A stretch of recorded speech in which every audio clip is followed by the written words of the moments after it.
What inspires change? What motivates us? It's what's inside that moves us. What moves you? Get the Scion story at Scion.com.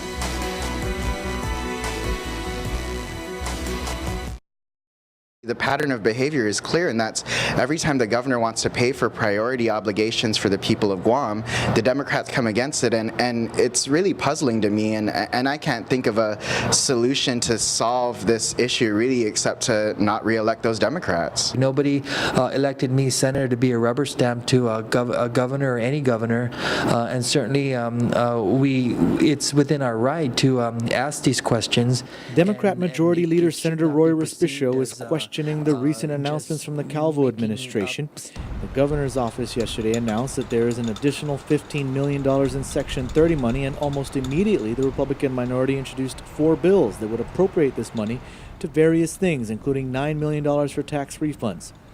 Senator Respicio has asked why Democrats weren't informed of this earlier, especially when they were at the height of budget talks and a financial crisis at the hospital. And he points to a letter dated August 27th that says that these funds were already available. This email, Clint, shows that the Department of the Interior didn't give notice to Adelup about this news formally until September 11th. They have sent out an original mailed, but we haven't received that in the mail yet. That's why it's dated August 27th. And really, the formal letter, the electronic version, didn't get to the fiscal team until early yesterday morning. I find that very suspect. Bottom line is the letter was dated August 27th. And if they're claiming that they got the email right after the budget was signed, how coincidental.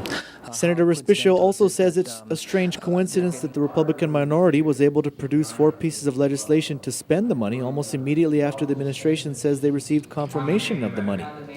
One of the bills appropriates $9 million in tax refunds, something he says is also a suspicious number, because for weeks Democrats argued that $129 million in tax refunds is needed for fiscal year 14, while the administration stated that only $113 million was needed. Eventually, Democrats compromised and lowered the set-aside to $120 million, just $9 million short of what they felt was needed. Really, to bring up a 113 number, or 120 number, or 120 million, 29 million number, really just shows a lack of understanding about the issue. And certainly, if Senator Respicio or another Democrat senator who really is struggling with understanding how tax refunds are paid wants to talk to the administration, we'll certainly help them out with that issue.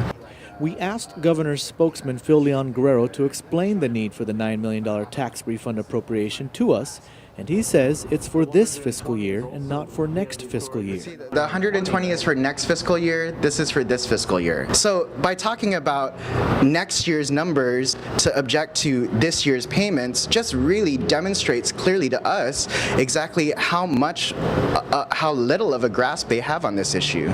Senator Respicio questions this as well, especially since the governor has claimed that there is a budget surplus and therefore there should be no need to use money from 2014 to pay for 2013 tax refunds. So now they want to use 2014 money to pay for 2013 obligations. And they want to do this at a time when Governor Calvo touted having a surplus. There's no more deficit. Again, tells me that he's not made paying tax refunds a priority, and he's diverted that cash to pay for other obligations of the government. So he's doing the very thing that he accused others of doing, and that's stealing from the people.